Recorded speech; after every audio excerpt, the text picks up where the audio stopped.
E me inspirei também nele e no Edmundo Pelizardi, que é meu mestre maior de encantaria, que me deu várias iniciações na Jurema, na tradição da onça pintada, na Sagrada Ordem da Serpente, que era uma escola. Então, por que eu quis falar da encantaria com vocês? Primeiro, tem uma série na Netflix que eu quero que todo mundo assista, quem está nos vendo, que se chama A Cidade Invisível, que fala desses seres encantados. Você já assistiu? Eu assisti a primeira temporada. Então, hoje você vai mudar a visão daquilo. Porque toda aquela mítica da cidade invisível é a origem da espiritualidade brasileira.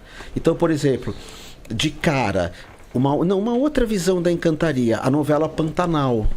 Na novela Pantanal, nós temos ali o personagem do Velho do Rio. É só um detalhe, para aquela câmera que eu olho? Para aquela lá. Então, na novela Pantanal, nós temos o Velho do Rio. O que é o Velho do Rio? É uma pessoa que ama muito a natureza, tem uma ligação muito forte com a natureza real, e ele se funde à natureza. Então, ele se torna um encantado. Dentro da tradição judaica, nós temos algo parecido com Eliel Rabi, que é Elias, que ele é levado por uma carruagem de fogo vivo. Elias, Eliel Rabi. Ele, fisicamente, ele foi eternizado, arrebatado com os elementais, digamos, do céu, do ar. Na encantaria, então, o Velho do Rio, ele ama tanto a natureza que ele se torna um encantado.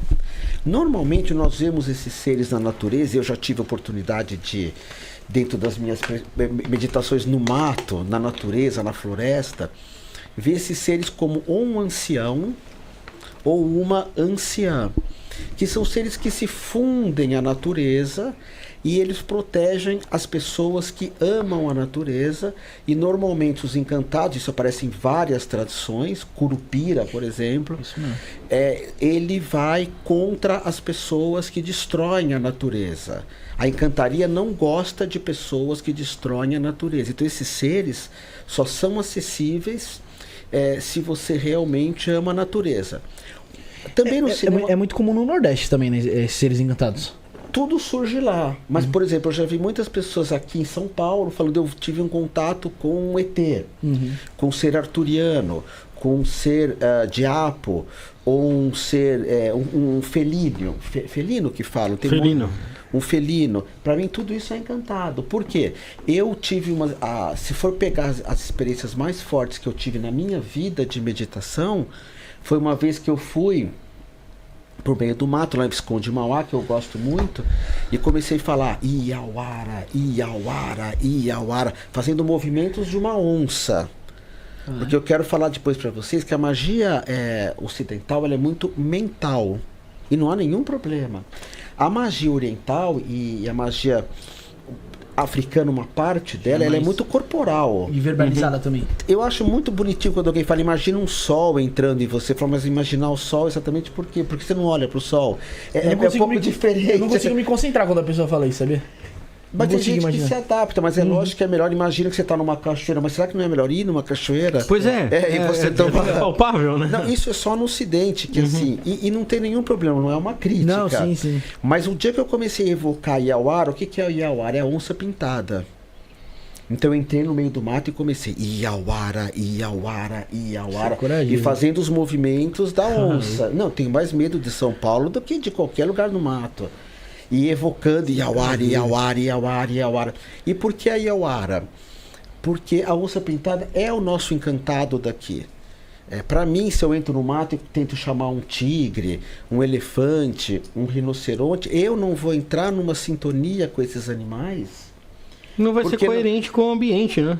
Não vai ter essa egrégora, essa coerência, essa força. Então, e tem pessoas que optam para se tornar uma onça pintada. Isso é muito comum em tribos. Você vê as pessoas com essas tradições originais, né, usando o chapéu de onça, fazendo o movimento de onça, se pintando. Só que eles não vão ver a onça, você se torna onça. Ele meio que ele agarra aquele espírito ali. Sim, da onça. É bom a gente focar e entender bastante sobre isso, porque hoje em dia há um movimento surgindo, não sei se é de conhecimento de tudo da mesa, dos Therians. Mas acho nada a vida. Não, mas ouvi falar. Mas talvez uma pessoa. Talvez uma pessoa aí que não esteja, né, entendendo sobre o assunto, acaba às vezes achando que tem alguma coisa a ver. Mas os Therians são, se não me engano, pessoas que se identificam como animais.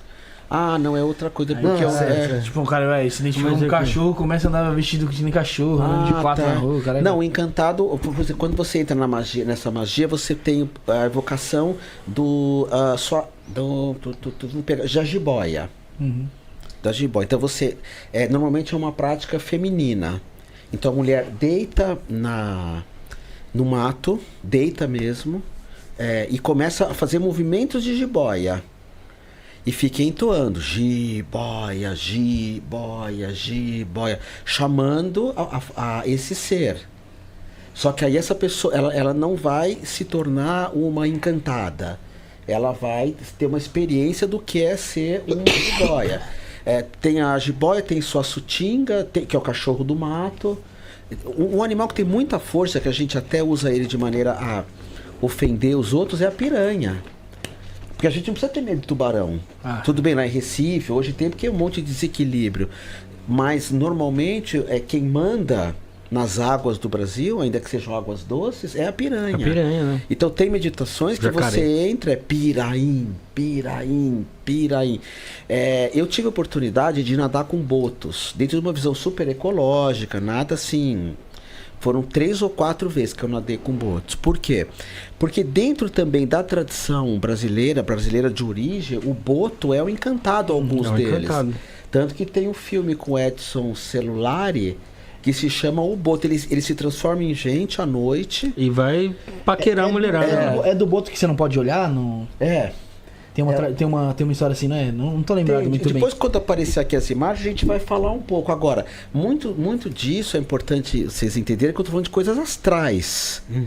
Então, quem tá olhando ali, ninguém não vai ver o encantado. Tipo, não é que você tá vendo que eu tô do teu lado que eu vou ver. Não.